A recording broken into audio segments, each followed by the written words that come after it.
اعوذ باللہ من الشیطان الرجیم بسم اللہ الرحمن الرحیم الحمد للہ رب العالمین الرحمن الرحیم مالک یوم الدین صدق اللہ العظیم۔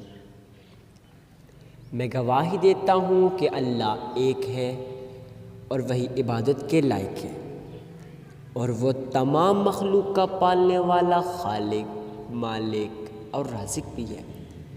میں اس بات کی گواہی دیتا ہوں کہ محمد مصطفیٰ صلی اللہ علیہ وسلم اللہ رب العزت کے بندے اور آخری رسول ہیں، اور خاتم النبیین بھی ہیں، اور وہ دونوں جہانوں کے لیے رحمت للعالمین بھی ہیں۔ معزز سامعین اکرام، خوش نصیب ہیں وہ لوگ جن کو یہ شوال کا بابرکت مہینہ نصیب ہوا۔ ہمیں ان کی نایاب، عمدہ اور اتنی بہترین جو ہوتی ہے نا قسمت، اس پہ ناز کرنا چاہیے۔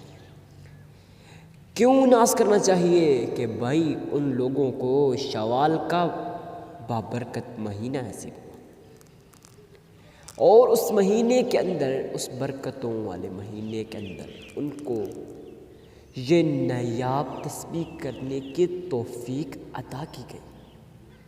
اب آپ دیکھ لیں دنیا کے اندر کتنے لوگ ہیں جن کو یہ بابرکت عظمتوں والا مہینہ، رفعتوں والا مہینہ، شان و شوکت والا مہینہ مل تو جاتا ہے، نصیب تو ہو جاتا ہے، مگر ان لوگوں کو یہ بابرکت ساعتیں اور یہ نایاب تسبیح، وظیفہ کرنے کی توفیق نہیں ہوتی۔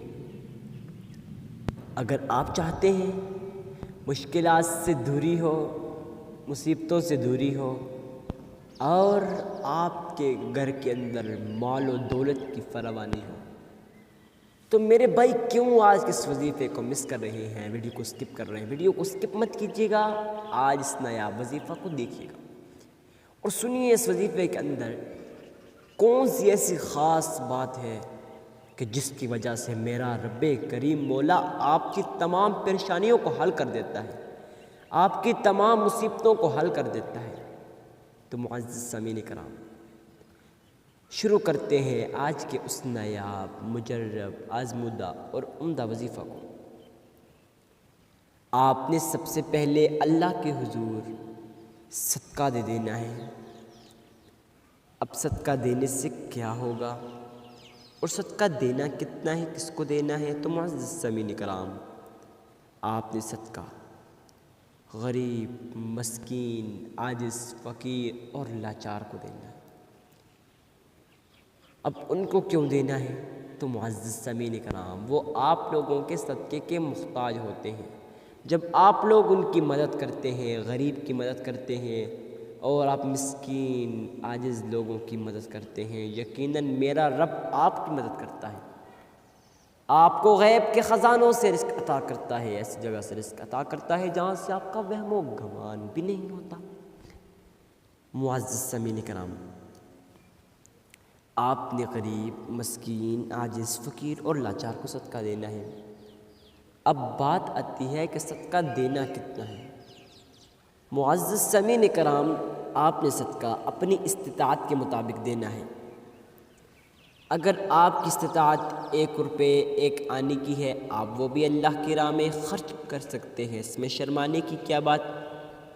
میرے اللہ قرآن کریم فرقان حمید کے اندر ارشاد فرماتے ہیں، جو شخص اگر اللہ کی رضا کی خاطر، خالصتاً اللہ کی رضا کی خاطر، اور اس نیت سے کہ میرا اللہ وہ کریم اللہ، وہ رحیم اللہ، وہ مالک الملک ذوالجلال، وہ دونوں جہانوں کا پالنے والا رب وہ میری مدد کرے گا اور مجھ سے مشکلات کو دور کرے گا، تو پھر معجزات اپنی آنکھوں سے دیکھنا۔ آپ نے صدقہ اپنی استطاعت کے مطابق دینا ہے۔ اگر آپ کی استطاعت 1 روپے 1 آنے کی ہے، آپ وہ بھی اللہ کی راہ میں خرچ کر سکتے ہیں، اس میں شرمانے کی کیا بات ہے؟ میرے اللہ قرآن کریم فرقان حمید کے اندر ارشاد فرماتے ہیں، جو شخص اللہ کی رضا کی خاطر، خالصتاً اللہ کی رضا کی خاطر اگر ایک کھجور کا دانہ بھی دے دے، میرا رب اسے بڑھا چڑھا کر احد کے پہاڑوں جتنا اجر و ثواب عطا کرتا ہے۔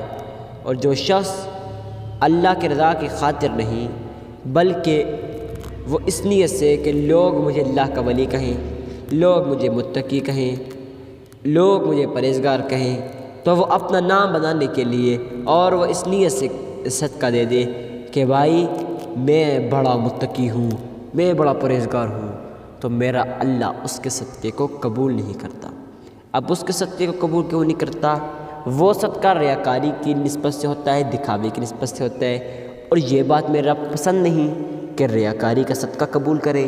معزز سامعین کرام، میرا رب قرآن کریم فرقان حمید میں ارشاد فرماتا ہے جو شخص اللہ کی رضا کی خاطر، خالصتاً اللہ کی رضا کی خاطر ایک کھجور کا دانہ دے دے، اور میرے بھائی کھجور کے دانے کی کیا پرائس ہوگی، کیا قیمت ہوگی، لیکن میرا رب کریم رحیم رب ہے، وہ کہتا ہے کہ بھائی جو شخص اللہ کی رضا کی خاطر ایک کھجور کا دانہ دے دے تو میرا رب اسے بڑھا چڑھا کر احد کے پہاڑوں جتنا اجر و ثواب عطا کرتا ہے، اور صرف ثواب ہی نہیں بلکہ اس کی تمام مصیبتوں کو حل کر دیتا ہے۔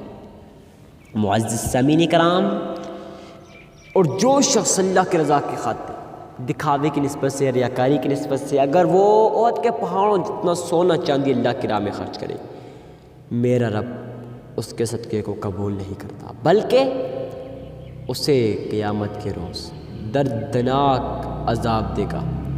میرا رب ہم کو اور آپ سب کو اس عذاب سے محفوظ رکھے۔ اس کے بعد صدقہ دینے سے کیا ہوتا ہے؟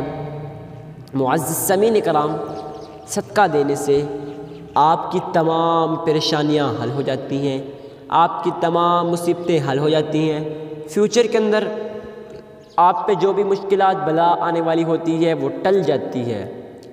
ایسا کیوں؟ معزز سامعین کرام، صدقے کی بہت بڑی فضیلت ہے۔ اس کے بعد آپ اللہ کے حضور 3 مرتبہ درود ابراہیمی پڑھیں۔ آئیں میرے ساتھ ایک بار مل کے پڑھیں۔ اللہم صلی علی محمد وعلی آل محمد كما صليت على إبراهيم وعلى آل إبراهيم إنك حميد مجيد اللهم بارك على محمد وعلى آل محمد كما باركت على إبراهيم وعلى آل إبراهيم إنك حميد مجيد۔ معزز سامعین کرام، آپ اللہ کے حضور آپ نے یہ صدقہ دے دینا ہے، اس کے بعد درود ابراہیم پڑھ لینا ہے۔ اب بعض لوگ کیا کرتے ہیں، وہ کہتے ہیں ہماری دعائیں قبول نہیں ہوتی حضرت۔